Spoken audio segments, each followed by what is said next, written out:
Hello everybody, Calamity here, and don't say I don't work hard on this channel because the special program just ended, and I'm gonna go ahead and react to the new characters that will be added in the Luna 2 update. Excuse me, and we already have NEFER here, and it has some character highlights. We're gonna read over them first. I'm sure they're gonna explain it as well. So I pause these videos a lot if this is your first time watching me react to the special program, and I only look at just the combat character of the characters, the new characters and stuff. I don't look at story stuff, so don't worry about spoilers on that end and any of the event stuff. I'm just here to look at characters, and let's take a look at the highlights here. So it says Never can unleash a special charge attack by consuming Verdant Dew created by the Lunar Bloom reaction, where part of the damage dealt is counted as Lunar Bloom damage. So she's gonna pair nicely with Lauma, it seems like. Seeds of Deceit. When the party reaches Moonsign Ascendant Gleam, casting her elemental skill will convert all Dendro cores on the field into Seeds of Deceit. Nefer can consume these Seeds of Deceit to increase the damage dealt by her special charge attack and elemental burst. Passive talent, Conspiracy of the Golden Vault. Gains increased rewards when okay, so she's the expedition character that you're going to want to go with here for Nodcry. And then additionally, as the head of the Curatorium, of secrets, Nefer seemingly has the ability to obtain intelligence from a variety of sources, intelligence that certain factions in Nasha Town might find extremely interesting. So I'm gonna guess that second bit of her passive, which will probably be showcased, I think it's gonna be more like a Nahida thing, where you can get a little bit of extra dialogue, depending on who you talk to in town. So I think that's just like a small little lore thing, if for those that really care about that. But let's go ahead and play the special program, and I'll be pausing every now and then just to talk about the characters' stuff. So here let's take a look at her skills in action. There we go. I paused it at the perfect time. I'm gonna skip a little bit just to make it go faster here. Just trying to go zoom zoom, and I'll put it back to normal. The mystery on Rebels. Her animations look cool. Hey! Whoa, those kicks are so smooth. I'm taking notes. I know. All right. Sometimes getting people to spill their secrets takes a little convincing. And a lot of pain. So, with At least the actors are having skill, fun. Nefer dashes forward a short distance, dealing AoE Dendro damage and entering the Shadow Dance state. While in this state, if you have at least one Verdant Dew... Okay, I know I just interrupted them there, but those animations are actually really cool. Nefer seems like a very solid main DPS for Dendro characters. If you guys want an upgrade, she's probably going to be an upgrade over Al-Hatham, if I had to guess. Nefer can trigger a special charged attack. Ah, so cool. With her special charged attack, Nefer also summons Shades to unleash coordinated attacks on her enemies. Yeah, this looks and good. The Shades damage is still considered Lunar Bloom damage. Whoa, really? Nice. Okay, so I remember from Yeah, she's gonna pair with Lauma. Lauma also used Verdant Dew, but she consumed it to increase the entire party's bloom reaction damage. But Nefer is different. She spends Verdant Dew to summon the Shades to help her deal even more damage. And it doesn't stop there. What? When the party reaches Ascendant Gleam, casting her elemental skill will convert all Dendro cores on the field into Seeds of Deceit. Then, when Nefer unleashes a charged attack or special charged attack, she can absorb those seeds.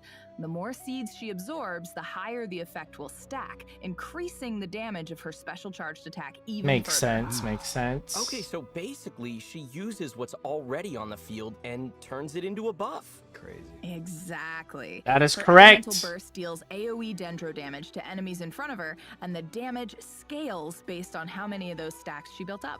So cool.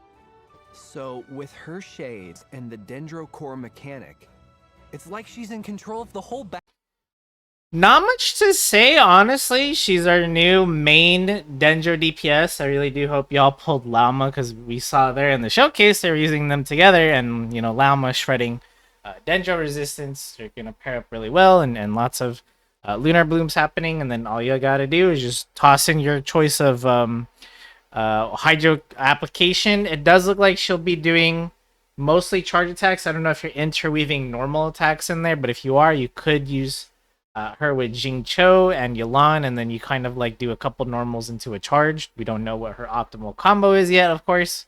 Maybe those that played her in the content creator beta. But she seems pretty straightforward, pretty simple character, and that's not a bad thing.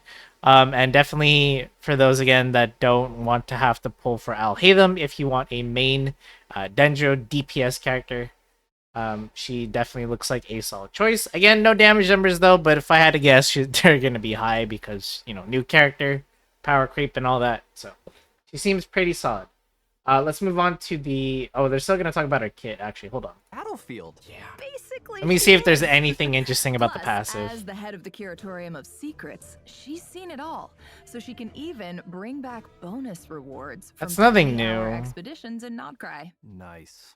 Ooh, I don't know if this got announced because I haven't looked at the special program, but they really need to update the expedition limit because we have look how many regions we have, and our expedition limit is still 5. I think 7 or 8 expedition limit would be a nice little touch up, but it's a very outdated mechanic, and I mean you are getting some nice rewards from it. I think too little.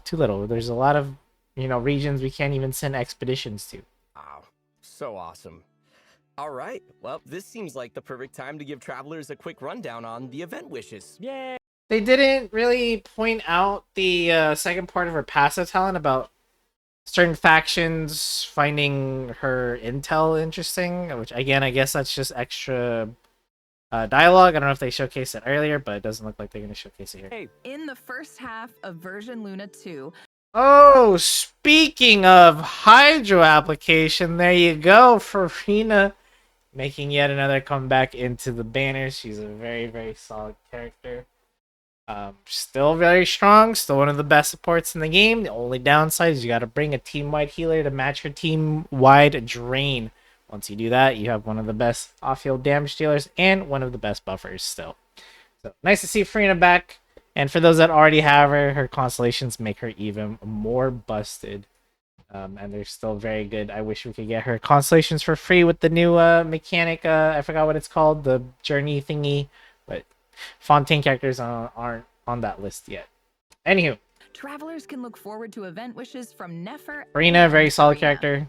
For A those new that 5-star want her. catalyst, Reliquary of Truth, Gonna will be skip a featured little on the weapon bit. banner, along with 3 Nodcry specific 4-star weapons. Wait, Moonweaver's Ooh, okay. We'll pause real quick. These are new. I'm definitely gonna take a look at these weapons in the banners once this update is out. Remember, it comes out not this Tuesday, but the following Tuesday. So it's gonna be a while. You have time to save up if you're interested in any of these 4 stars or Nefa herself. Dawn? That one looks familiar. Yeah, that's the weapon travelers were able to claim from the World Quest in version Luna 1. Now it's being added to the banner so travelers can get more copies to refine it. Oh, I didn't even know that was a thing. Cool. Ooh, goody. Awesome. so cool. In the second half of version Luna 2, we'll Okay, so it looks like Nefa is the only new character in Luna 2 and doesn't even look like there's any new 4 stars. Arlecchino coming back, which is nice. Again, she's still considered, right next to Malvika, one of the strongest Pyro DPS characters in the game. She has more sustained damage compared to Malvika, who just has like a big nuke button. But from what I've been hearing, Malvika also has a new optimal combo that makes her do even more damage, but I'm not all about that. I'm sure it's great, but anyways, for those wanting a very cool character, very strong character, Arlecchino is your go-to for a Pyro DPS upgrade. And then it looks like we're having Zhongli in a banner. Honestly, I think that's a little disappointing considering, Zhongli's a very old character, very dated character. Not a lot of people use him these days, especially in endgame content. While he does make mining super easy, and his shield makes a lot of fights comfy, I feel like it falls off pretty hard now that the damage requirements that we need to pass a lot of the endgame content has gone higher. So we don't really have that luxury of a shield. Like, you're definitely not clearing Stygian Onslaught on difficulty 5 with a Zhongli on your team. You need more damage, you need more buffs, you need more off-field damage as well, and all that stuff. So can't really recommend Zhongli these days unless you just really want a nice shield. There's plenty of 4 stars that can also do what he does, although their shields are not as strong as his. They're good enough, in my opinion. Or if you have like Silali, for example, she also has a cryo shield, and I think her shield is mainly fine. But it looks like that is going to be it for the banners. I thought there would be more. I'm just going to quickly check the rest of the special program and see if there's anything else worth talking about, and then I'll report back. I just want to briefly touch on this new multiplayer thingy that Hoyoverse is going for here. It looks like you can create like your own avatar character and play. I'm guessing player-made content, including like mini games, obstacle courses.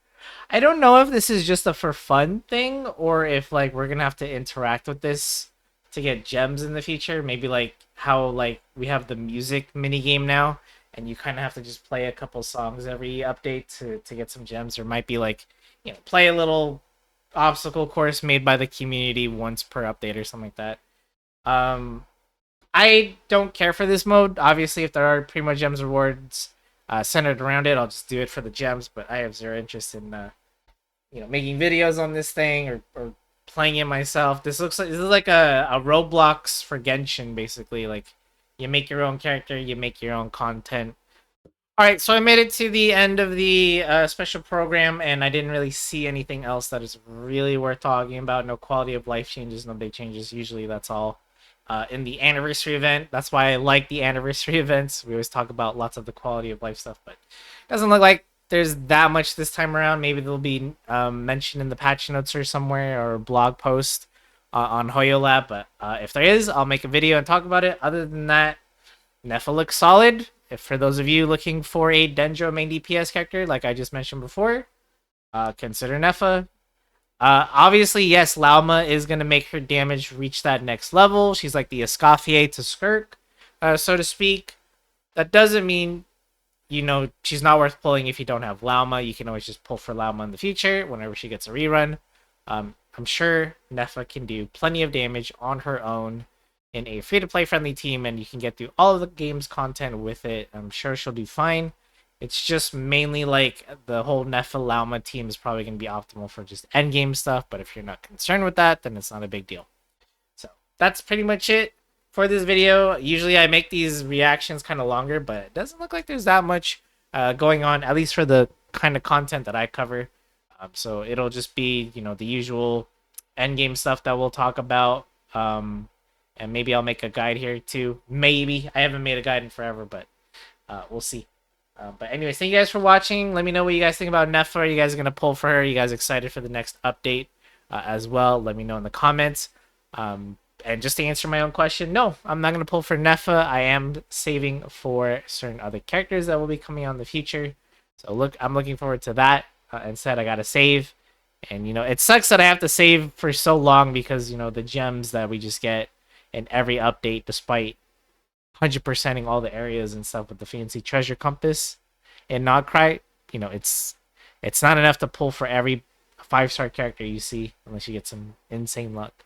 Anywho, sorry for yapping. See you guys in the next video. Don't forget to leave a like, subscribe to the channel if you like this kind of content. I'll be making more in the future. And thanks again for watching. See y'all later.